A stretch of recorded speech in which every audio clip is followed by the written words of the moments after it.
নদিয়াপা সামনে থাকেন, নদিয়াপা সামনে থাকেন। মাঠটা ক্লিয়ার করতে হবে। বাচ্চারা কেন মাঠের ভিতরে? সব একদম বাসে চলে যাবে। কেন মাঠের ভিতরে সবাই? ভলান্টিয়ার যারা আছে তোমরা এগুলো করবে। বালিকা মানে বালিকা বধূ না, সে বাল্যবিবাহ হয়েছে, সেটা প্রতিরোধে মনে হয় আমাদের সামনে কিছু বক্তব্য রাখবে। বাংলা কৃষক দেখতে পাচ্ছি আবু সাইদ সেজেছে, আমরা দেখতে পাচ্ছি কিছুদিন আগেই সংগ্রাম হয়েছে বলে বাচ্চাদের এগুলো খুব আগ্রহ। আবু সাইদ আছে এবং আবু সাইদের মাও আছে, সে সন্তান হারা মা সেজেছে হচ্ছে কৃষক। সাদিয়া আছে, সাদিয়া গাছ লাগান, পরিবেশ বাঁচান, দাঁড়াবে, ঘুরে দাঁড়াবে, দাঁড়াবে, প্রদীপ দাঁড়াবে।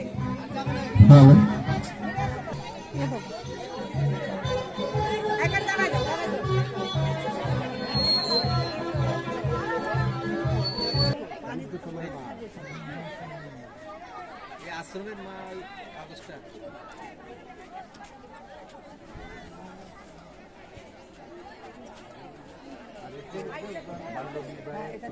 প্রিয় শিক্ষক শিক্ষিকা আর আমার ছোট ভাই বোনেরা সবাইকে আসসালামু আলাইকুম।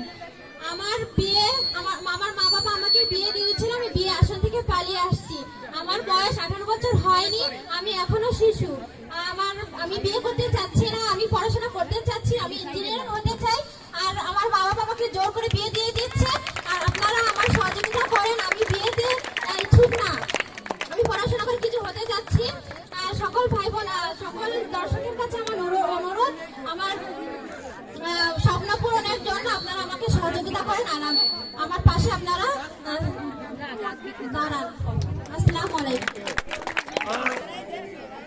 আসসালামু আলাইকুম। আমি একজন ফিলিস্তিনি আহত শিশু সেজেছি। আমার মূল বিষয় হচ্ছে ফিলিস্তিনে যেভাবে শিশুরা আহত হচ্ছে সেভাবে আমি সেজেছি আর কি। সেজে সবাইকে দেখাতে চেয়েছি যে ফিলিস্তিনের শিশুরা যে এইভাবে আহত হচ্ছে আমার দেশে যেন এরকম না হয় আর কি। আমি গাছ লাগান পরিবেশ বাঁচানোর পক্ষ থেকে এসেছি। একটি গাছ একটি প্রাণ। আমরা জানি গাছ আমাদের অক্সিজেন দেয়, আমরা গাছকে কার্বন ডাই অক্সাইড দিই। তার জন্য আমাদের সবাইকে একটি করে গাছ প্রতিদিন লাগাতে হবে। ধন্যবাদ। আসসালামু আলাইকুম। আমি সাদিয়া সুমাইয়া, 10ম শ্রেণীতে পড়ি। আমি বেগম রোকেয়ার সম্পর্কে কিছু বলতে চাই। বেগম রোকেয়া ছিলেন বাংলাদেশ নারী জগতের অগ্রদূত। 20 শতকের শুরুর দিকে নারীদের শিক্ষার দিক থেকে অনেক পিছিয়ে ছিল। সে কারণে বেগম রোকেয়া তার নিজের ইচ্ছায় নারীদের শিক্ষার জন্য অনেক অবদান রেখেছেন। তার স্বামী মারা যাওয়ার পর তিনি তার স্বামীর নামে একটি গার্লস প্রাথমিক বিদ্যালয় প্রতিষ্ঠিত করেন। তিনি নারীদের জন্য শিক্ষার জন্য অনেক অবদান। আমার নাম মুস্কান আক্তার, আমি ক্লাস 8-এ পড়ি। আমি একজন ডাক্তার। আমার খুব ইচ্ছা ছিল আমি একজন ডাক্তার হব।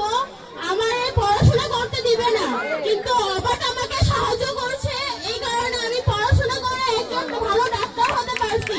আমি চাই সব মানুষকে সেবা করবো। আসসালামু আলাইকুম। আমার নাম সাবিয়া আক্তার কেয়া, আমি 8ম শ্রেণীর একজন শিক্ষার্থী।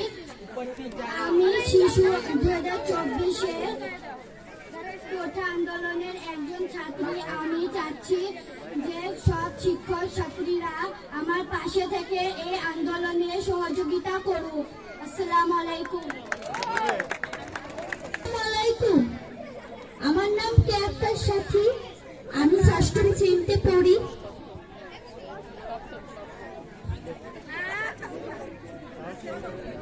আমি বৃদ্ধাশ্রমের মা সেজেছি।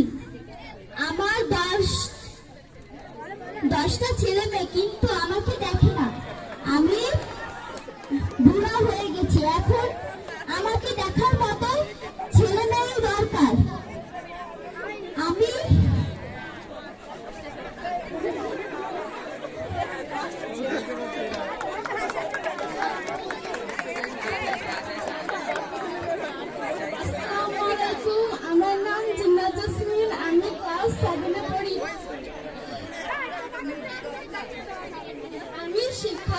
বলছি সবারই দরকার, সবারই পড়াশোনা করার দরকার, নিজের পায়ে দাঁড়াতে হবে। তাই জন্য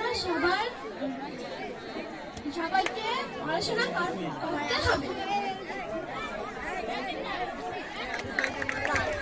আসসালামু আলাইকুম, আমার নাম মৌসুমী। আমি ইউসেফ খালিশপুর টেকনিক্যাল স্কুলে 8ম শ্রেণীর একজন ছাত্রী। আমি আবু সাইদের মা সেজেছি। তো আবু সাইদকে যেভাবে হত্যা করা হয়েছিল তার জন্য আমরা বিচার চাই। আবু সাইদ আমাদের দেশটাকে স্বাধীন করেছে, আন্দোলন করেছে। আন্দোলন হলো এদেশের হৃদয়ের অধিকার, এদেশের মানুষের চাকরি অধিকার, আর সেই অধিকার আমাদের আবু সাইদ দিয়েছে। তাই আবু সাইদকে অনেক ধন্যবাদ। আবু সাইদকে আল্লাহ জান্নাত নসিব করুক, আমরা তাই দোয়া করব। ধন্যবাদ। আসসালামু আলাইকুম।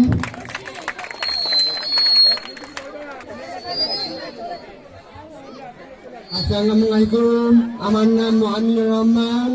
আমি কৃষকের চানকে খুশি, সে আমার ধন্যবাদ জানাইছি। আসসালামু আলাইকুম।